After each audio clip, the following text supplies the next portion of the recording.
네, 현장에서 또 가정에서 예배 참여하신 우리 은평 교회 여러분들 반갑습니다. 오늘 우리 조은진 성도님 통해서 아름다운 첼로 연주 들었습니다. 하나님께서 기쁨으로 받아주신 줄 믿습니다. 또한 오늘 이 시간 우리 가운데 정말 하나님의 그 크고 놀라운 사랑으로 우리의 심령을 다시 회복시켜 주시고 살아나게 하는 은혜 주실 줄 믿습니다. 광고에서 들으신 대로 이제 은평신앙 훈련이 이제 진행이 될 것입니다. 다니엘서에 보면 여호와를 아는 백성은 강하여 용맹을 발휘한다고 했습니다. 이 정말 위기의 때에 더욱더 우리 성도님들 하나님을 알아가시는 일에 힘을 쓰셔서 정말 강하고 용맹함으로 이 세상 승리하시면 좋겠습니다. 그런 의미로 많이 참여해 주시면 좋겠고요. 또 이번 주 토요일 날 우리 남성 MVP 기도회 있습니다. 우리 남성분들 한 달에 한 번씩입니다. 이번에 토요일에도 다 또 온라인으로 현장에서 모여서 우리 또 뜨겁게 하나님께 함께 그렇게 기도했으면 좋겠습니다. 많은 참여 부탁드립니다. 사무엘상 7장까지 이 이스라엘은요, 이 사사들의 그 지도를 받으면서 12지파가 연합체를 구성하고 있는 지파 연맹체라고 하는 정치 구조를 가지고 있었습니다. 그런데 오늘 이 본문인 이 8장에서 이스라엘 백성들이 사무엘 선지자들에게 왕을 달라고 요구를 합니다. 그래서 이 8장부터는 이제 이스라엘이 부족 지파 연맹체에서 왕이 다스리는 중앙 집권 체제로 바뀌게 되는 과정이 나오게 됩니다. 먼저 1절에서 5절에 보시면요, 이스라엘 백성이 왕을 구하게 된 이 배경이 나오는데요, 1절에서 5절까지 한번 보시죠. 저랑 여러분들이랑 한번 나눠서 읽겠습니다. 1절 제가 읽겠습니다. 사무엘이 늙음에 그의 아들들을 이스라엘의 사사로 삼으니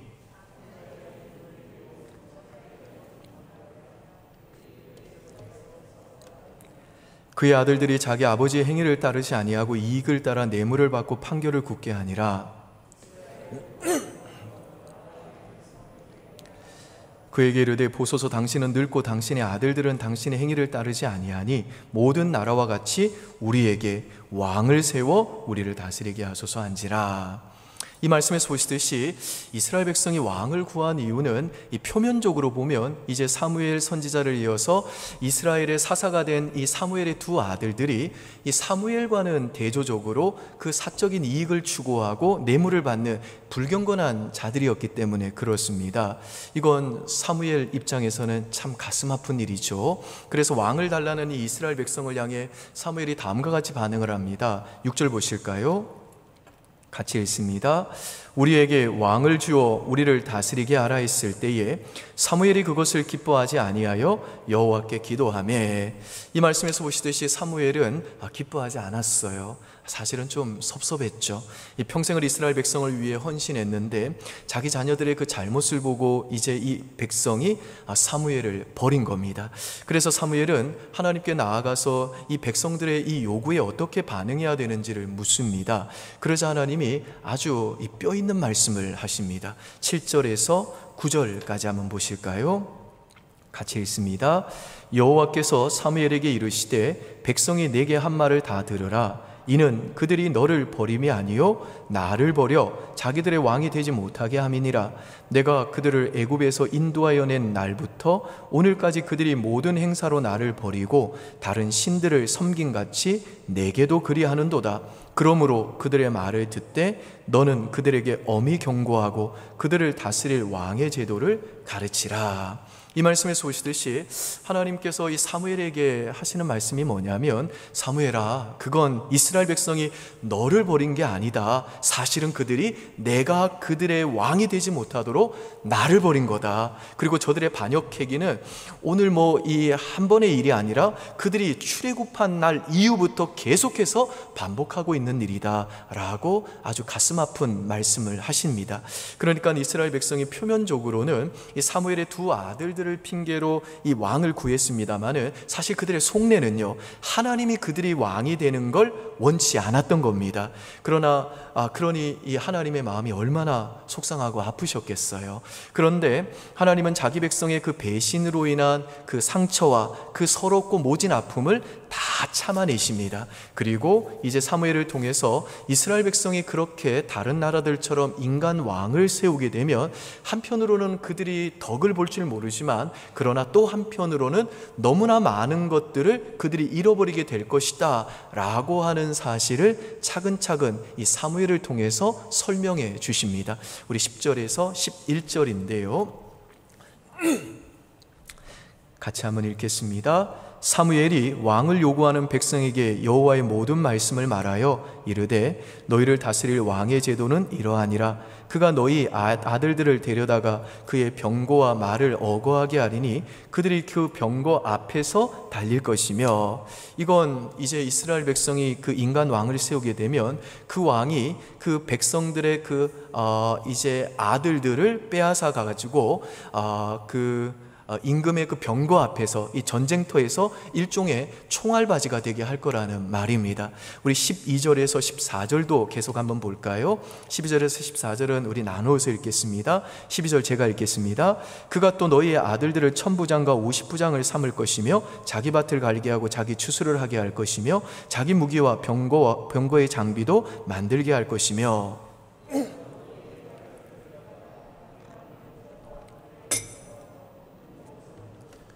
같이 읽죠. 그가 또 너희의 밭과 포도원과 감람원에서 제일 좋은 것을 가져다가 자기의 신하들에게 줄 것이며.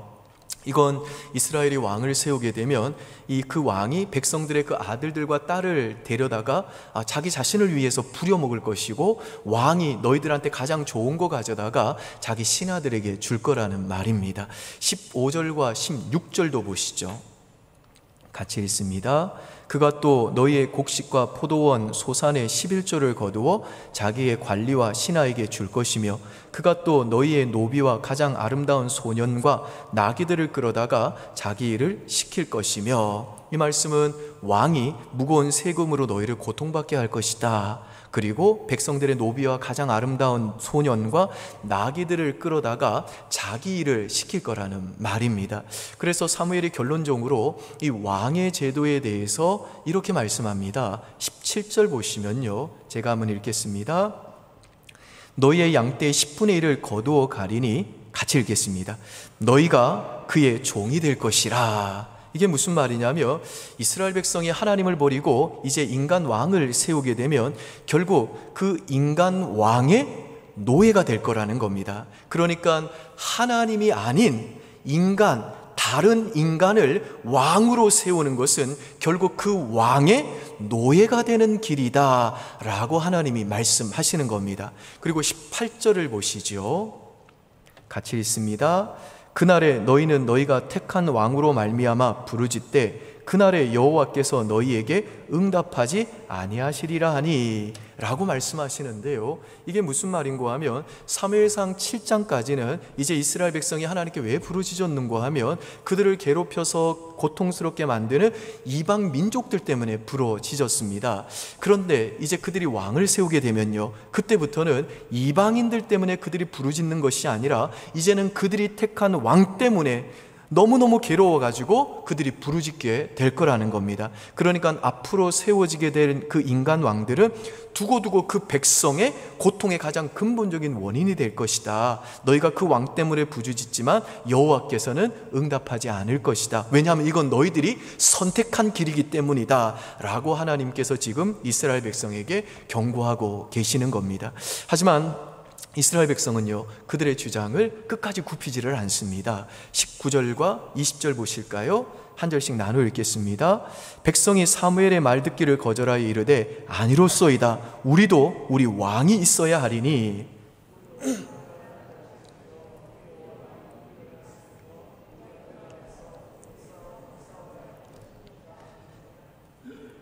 여러분, 이 두 구절 속에 보시면요, 우리라고 하는 표현이 7번이나 나옵니다. 이렇게 두 구절 속에 한 단어가 이렇게 집중적으로 나오는 것은 흔하지 않습니다. 그러니까 결국 이 이스라엘 백성들이 기대했던 왕은 어떤 인물이냐면 다른 나라들의 왕처럼 자기 나라를 강력하고 부강하게 만들어 가지고 그들의 눈에 보이는 그 현실적인 문제를 해결해 줄 수 있는 경제력 이 있고 또 탁월한 군사 지도력이 있는 인물을 지금 원하는 겁니다. 그래서 그런 왕이 세워지면 우리는 안전해질 것이고 우리의 국력은 더 강력해질 것이고 그래서 우리는 풍요로운 삶을 살게 될 것이기 때문에 우리에게 이런 왕을 달라고 지금 요청하는 겁니다. 여러분, 이처럼 지금 이스라엘 백성이 자신들의 그 눈에 보이는 그 현실적인 그 먹고 사는 문제 때문에 자신들을 그 풍요롭게 만들어줄 그 인간 왕을 구하는 건 무슨 뜻인고 하면요, 그들의 진정한 왕이신 하나님을 버리겠다는 겁니다. 그리고 이스라엘 백성의 이런 요구는 너는 나 외에 다른 신을 두지 말고 우상을 만들지 말라고 하신 그 10계명의 제1계명과 제2계명을 깨트리는 행위입니다. 그런데 사실 이 10계명은 뭐냐면 하나님과 그 이스라엘 백성 간의 결혼 서약입니다. 그래서 우리들이 이 10계명을 결혼 서약으로 읽어보면요, 너는 나 외에 다른 신을 두지 말라는 이 제1계명은 내가 너의 신랑이니 너 옆에 다른 우상, 다른 남자를 두지 말라는 뜻이고, 너는 우상을 만들지 말고 우상을 섬기지 말라는 이 제2계명은 내가 너 곁에 언제나 있으니 너 베개 밑에다, 우리의 침실의 그 베개 밑에다가 다른 남자의 사진을 두면 안 된다라는 의미가 되는 겁니다. 그러니까 우리 하나님은 이 이스라엘에게 어떤 왕이신고 하면 단순히 그 전제군주와 같이 자신의 그 유익을 위해 그 백성을 종으로 삼아가지고 그들 위에 군림하는 왕이 아니라 그 이스라엘 백성을 너무너무 사랑해가지고 애굽의 노예로 압제받고 있던 그들을 구원하사 자신의 신부로 삼으신 이스라엘 백성의 신랑이 되신다는 겁니다. 그래서 하나님과 이 이스라엘의 관계를 이렇게 우리가 결혼 관계를 이해를 하게 되면요, 하나님께서는 이 이스라엘 백성에게 이 구약 성경 내내 세 가지를 이 결혼 관계에서 요구를 하십니다. 첫 번째는 우선순위입니다. 결혼 관계에서 상대가 나의 제1순위가 되게 하라는 것이죠. 그래서 구약 성경에 보면 하나님은 이스라엘 백성에게 끊임없이 이 우상 숭배를 굉장히 경계하면서 하나님이 오직 유일한 여호와다라는 것을 강조를 하십니다. 두 번째는 그 누구보다도 배우자의 관계에 충실할 것을 요구하십니다. 부부관계에는 충실함이 필요하다는 건데요, 이건 무슨 말인고 하면 너희는 그 누구의 말보다 내 말을 가장 먼저 들어줬으면 좋겠다. 내 말을 이 세상의 그 어떤 무엇보다 누구보다도 가장 중요하게 생각하고 그래서 내 말을 청종해주면 좋겠다라는 뜻입니다. 세 번째는 뭐냐면 이 부부의 침실의 관계처럼 친밀한 관계를 누리는 것입니다.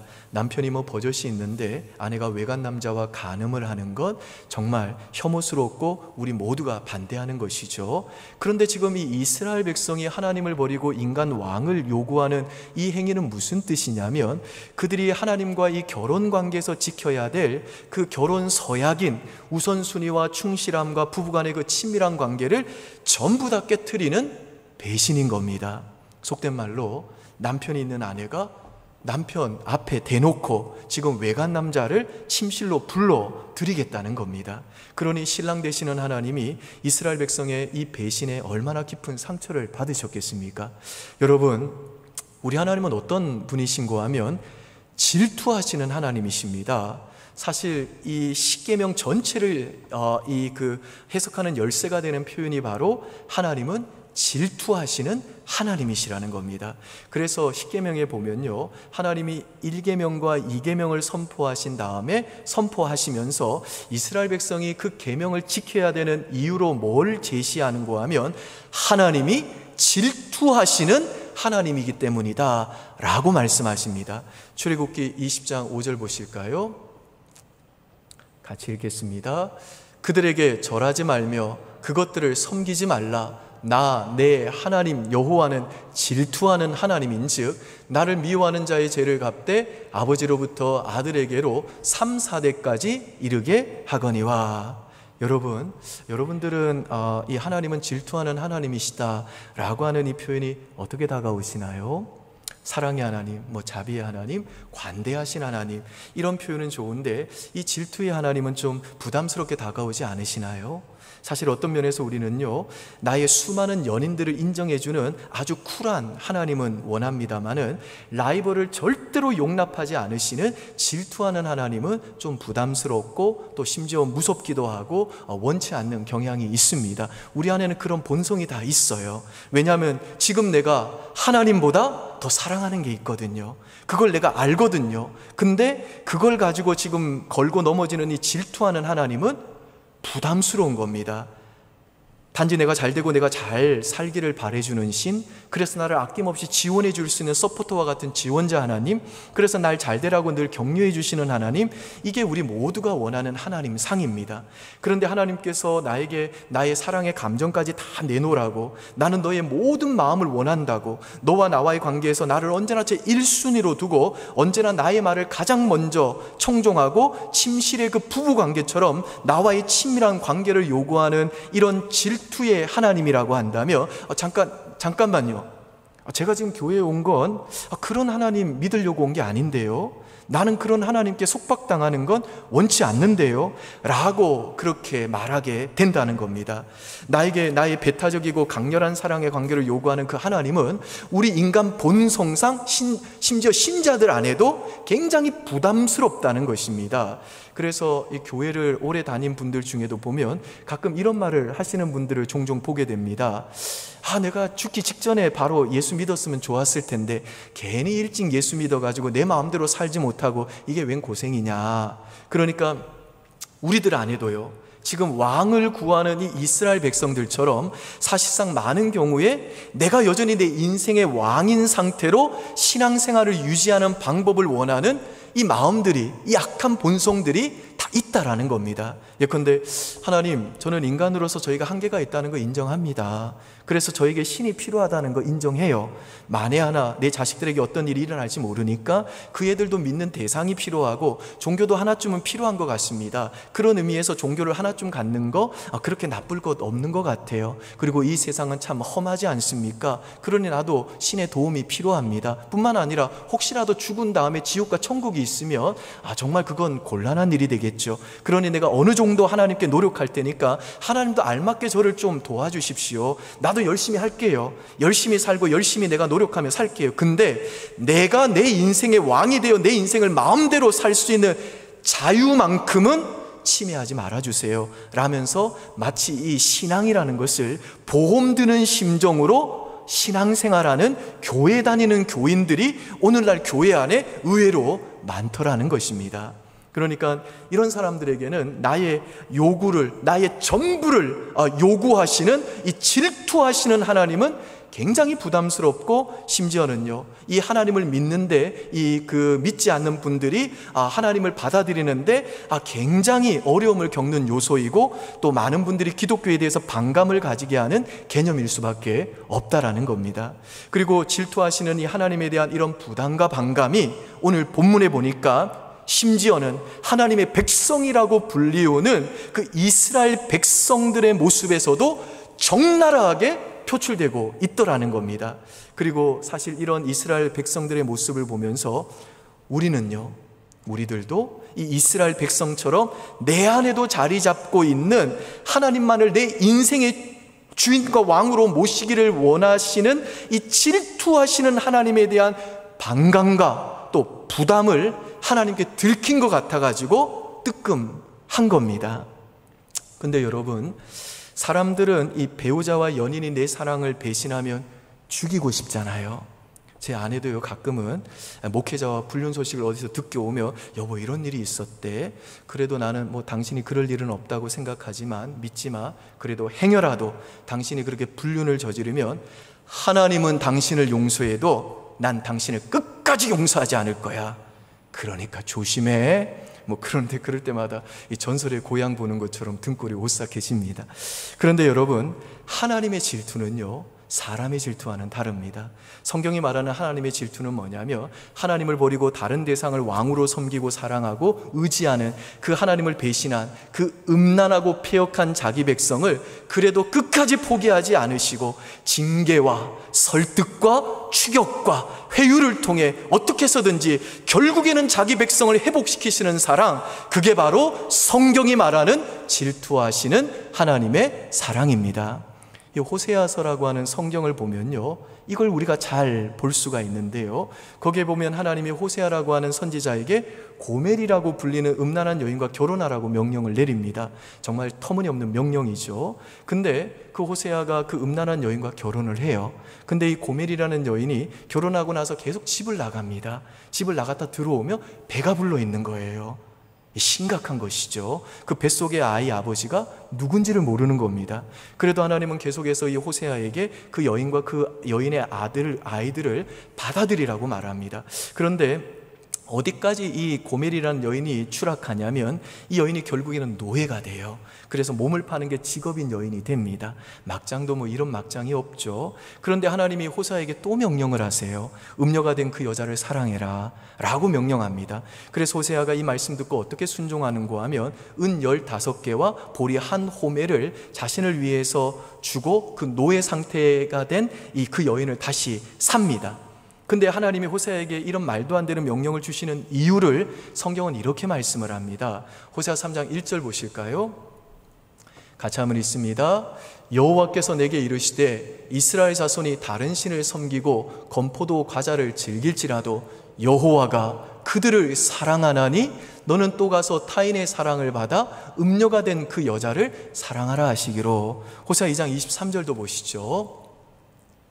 제가 읽습니다. 내가 하나님이십니다. 나를 위하여 그를 이 땅에 심고 긍휼히 여김을 받지 못하였던 자를 긍휼히 여기며 내 백성 아니었던 자에게 향하여 이르기를 너는 내 백성이라 하리니 그들은 이르기를 주는 내 하나님이시라 하리라 하시니라. 이게 무슨 말인가 하며 음란한 여인 고멜은 그 불성실한 신부인 이스라엘 백성을 상징하고 호세아는 신실한 남편이신 하나님을 상징한다는 겁니다. 근데 하나님은 그 음란한 고멜처럼 자신을 거듭거듭 배신하고 다른 대상을 왕으로 삼고 음란하게 행하는 그 백성을 그래도 너무너무 사랑하시기 때문에 정말 철저하게 망가진 그 백성을 그래도 버리지 않으시고 오히려 막대한 대가를 지불하사 자기 백성을 기어코 다시 회복시키고야 마시는 하나님이시라는 겁니다. 그래서 나를 버리고 다른 남자에게 가버려 가지고 더 이상 내 아내가 아니고 아내답지 않은 그 아내를 다시 내 아내가 되게 하고 백성답지 않던 자를 다시 내 백성이 되고 긍휼을 받을 수 없고 자격 없는 자를 다시 긍휼을 받게 하시는 것, 이게 바로 성경이 말하는 하나님의 질투하시는 사랑이라는 겁니다. 그러니까 다윗을 질투한 사울이 다윗을 일평생 죽이려고 했던 것처럼 사람들은요, 내 사랑을 배신한 배우자 연인을 죽이고 싶어 합니다마는 하나님의 질투는요, 기어코 하나님을 배신한 그 음란한 신부를 그래도 끝까지 포기할 수 없어서 그 맹렬하고 집요한 열심으로 결국에는 그 신부를 끝까지 추격해가지고 다시 그 막대한 희생을 지불하고서라도 회복시키고야 마는 사랑, 이게 바로 우리가 믿는 그 질투하시는 하나님의 사랑, 이게 바로 우리를 여전히 붙들고 계시는 질투하시는 하나님의 사랑이라는 겁니다. 사실 우리 하나님의 질투하시는 사랑이 우리 인간의 질투와 같았더라면요, 오늘 본문에서 하나님을 버리고 다른 대상을 그들의 왕으로 요구하는 이 이스라엘 백성은요, 벌써 이 지구상에서 사라졌을 겁니다. 그리고 하나님의 질투가 사람들의 질투와 같았다면요, 저를 포함해 가지고 지금 우리 중에 아무도 살아남아 있을 자가 없을 겁니다. 그런데 하나님의 질투는 다르다는 겁니다. 긍휼히 여길 받을 자격이 없는 자를 긍휼히 여겨주시고 주님의 백성이 될 수 없는 자들을, 자격 없는 그들을 하나님의 백성 되게 하기 위해서 자기 자신을 죽이는 것으로 대가를 지불하는 사랑이 바로 하나님의 질투하는 사랑이라는 겁니다. 여러분이 하나님의 질투하는 사랑이 어디에서 가장 충만하게 드러났나요? 십자가잖아요. 창조주 하나님을 저버리고 스스로 왕이 되어 하나님을 배신하고 영적인 간음을 저지른 우리를 죽이는 게 아니라 도리어 신실한 자기의 아들을 우리 대신 죽여서 그 피 피의 속전으로 음란한 우리를 다시 하나님의 자녀로 삼아주시고 예수 그리스도의 정결한 신부의 신분으로 다시 회복시켜 주신 하나님의 이 놀라운 사랑, 이 사랑이 바로 예수 그리스도의 십자가를 통해 저와 여러분에게 지금도 부어지고 있는 하나님의 질투하시는 사랑인 줄 우리 성도님들 믿으시기를 바랍니다. 여러분, 한번 여러분들이 화가 부모라고 한번 생각해 보시죠. 직업이 화가예요. 우리 애가 그림을 그리는데 처음부터 너무 밑그림을 잘못 그린 겁니다. 그래서 애가 엄마 나 어떻게 하면서 막 자기 그림 망쳤다고 엉엉 울고 있는 거예요. 그러면 그때 만일에 정말 이 엄마가 실력 있는 화가라고 한다면 어떻게 할까요? 도화지 내가 새로 사줄게, 다시 한번 그려봐, 울지 마. 그러면 이게 정말 그 화가 어머니의 능력일까요? 아닐 겁니다. 그래? 그래, 괜찮아, 이리 가지고 와봐. 충분히 지금 밑그림 잘 그려져 있어. 그러면서 그 아이의 손을 잡고 밑그림 위에다가 이제 이 엄마가 덧칠을 같이 해주는 겁니다. 그리고 멋진 그림을 그려주는 것, 그게 바로 화가 엄마의 진정한 능력이겠죠. 여러분, 마찬가지로 우리가 믿는 하나님은요, 정말 전능하신 하나님이십니다. 근데 하나님이 우리들에게 그 전능한 능력을 어떻게 사용하시는가 하면, 우리들이 하나님을 배신했다고, 그냥 우리가 더 이상 쓸모 없어졌다고, 우리를 그냥 가차 없이 망가졌다고 버리는 하나님이 아니라, 우리들이 죄와 실수로 망쳐놓은 우리들의 그 망가진 인생을 다시 고쳐서 온전하게 만들어주시고, 우리들의 그 연약한 손을 다시 붙들고 우리들이 저지른 모든 악마저도 다 선으로 바꾸어 주시는 하나님, 이 질투하시는 하나님이 바로 그분의 능력을 우리들에게 이런 방식으로 언제나 우리의 유익을 위해서 사용해 주신다는 겁니다. 그래서 여러분, 우리들이 이스라엘 백성처럼 하나님이 아닌 이 세상에 있는 다른 대상을 마치 하나님처럼 우리의 왕으로 삼는다는 말은 뭐냐면, 하나님에게 우리가 부과해야 될 그 절대성을 그 대상에게 부여를 해서 그 대상에게 내 인생과 내 미래와 내 행복을 건다는 말입니다. 그런데 여러분, 꼭 기억하십시오. 하나님이 아닌 이 세상의 모든 것들은, 그것이 우리들에게 하나님처럼 어떤 절대적인 힘을 가진 왕이 되게 되면 그 대상은요, 그 모든 것을 자기 자신에게 맞추게 해가지고 우리들을 반드시 그것의 노예로 만들어버립니다. 그래서 오늘 본문 17절에서 사무엘 선지자가 왕을 구하는 그 이스라엘 백성에게, 너희가 결국 그 왕을 구하게 되면 너희는 반드시 그 왕의 노예가 될 것이다, 종이 될 것이다 라고 지금 피토하는 심정으로 말씀하는 겁니다. 예컨대 돈이나 명예가 하나님처럼 우리에게 절대적인 힘을 가진 우리의 왕이 되면요, 그 돈과 명예는 우리들을 자신의 노예로 만들어가지고 그 돈과 명예를 위해서는 우리들은요, 인격도 말살하고 사람들의 생명까지도 짓밟게 만드는 아주 파괴적인 작용으로 우리 인생에 역사하게 된다는 겁니다. 또한 우리들이 어떤 인간에게, 그것이 남편이 됐던 자식이 됐던 부인이 되었던 연인이 되었던 어떤 인간에게 마치 하나님처럼 절대성을 부여해가지고 하나님에게만 걸어야 될 우리의 미래와 행복과 안정을 그 인간에게 걸게 되면, 사람은요, 언제나 자기 자신에게만 맞춰주기를 원하는 자기 중심적인 존재이고, 또 인간이란 상황에 따라 변할 수밖에 없는 존재이기 때문에 우리는요, 반드시 그 사람 때문에 실망할 수밖에 없게 된다라는 겁니다. 근데 우리 하나님은 어떤 분이시냐 하면, 그 절대적인 힘을 가진 전능하신 분이시지만, 그분이 우리들에게 그분의 절대적인 힘을 행사하는 방식은 언제나 그 아들의 생명까지도 우리를 위해 깨트리실 정도로 자신을 내어주시는, 우리의 유익만을 위하시는, 자기를 희생하는 사랑의 방식이고, 그 사랑은요, 우리의 됨됨이나 행위에 의해 변하는 사랑이 아니라 영원토록 변하지 않는 완전한 사랑이기 때문에, 하나님을 우리의 인생의 왕으로 삼을 때에만 우리들은요, 그 절대적인 힘을 가진 하나님의 사랑 안에서 참된 자유와 만족과 보호와 안정과 행복을 누리게 된다라는 겁니다. 믿습니까, 여러분? 아멘. 그래서 우리가 앞으로 살펴보겠습니다마는, 하나님은 자기를 버리고 인간 왕을 구하는 이 이스라엘 백성의 요구대로 사울을 이스라엘의 왕의 초대 왕으로 세워줍니다. 마치 자기가 죽었으면 하고 유산을 앞당겨 달라고 하는 그 탕자를 그 요구를 들어주면서 그래, 네가 하고 싶은 대로 해봐라. 그래도 나는 언제나 이 자리에서 너를 기다리고 있을 테니까 가서 굶주리고 그렇게 나 없이 사는 그 인생이 얼마나 허망한 걸 깨달으면 다시 돌아와라. 그런 심적으로 하나님이 허락을 하신 겁니다. 그런데 사실 이 사울은요, 왕이 될 만한 자질이나 자격을 갖춘 왕도 아니고 왕이 되고자 하는 의지도 없었던 자였습니다. 그런데 하나님께서 이 사울을 이스라엘 백성의 왕으로 세워주신 이유는 뭐냐면 그 자격 없는 사울을 통해서라도 블레셋의 압제 가운데 지금 부르짖고 있는 자기 백성을 구원해 주시기 위함입니다. 그러니까 우리 하나님은 자기 백성의 그 신앙의 인격과 또 신앙의 정도와 능력에 비례해서 우리에게 은혜를 베푸시는 분이 아니라는 겁니다. 오히려 우리 하나님은요, 자기 백성의 그 못남과 그 영적인 상태가 형편이 없고 그들이 설령 무지한 상태에서 하나님을 버렸음에도 불구하고 하나님은요, 그들의 그 배신 때문에 가슴 아파하시고 피눈물을 흘리면서도 한 번 자기 백성을 삼으신 자들을 절대로 포기하지 못하시는 하나님 자신의 그 불변하고 신실하신 그 성품 때문에, 본성 때문에 우리들의 그 죄와 허물과 실패에도 불구하고 우리들이 하나님을 버리고 잊어버리는 그 순간에도, 심지어 우리들이 하나님이 아닌 다른 대상을 우리들의 왕으로 요구하는 그 순간에도 하나님은 언제나 우리의 유익을 위해 부지런히 일하시는 선하고 좋으신 우리의 신랑이시요 우리의 하늘 아버지시라는 겁니다.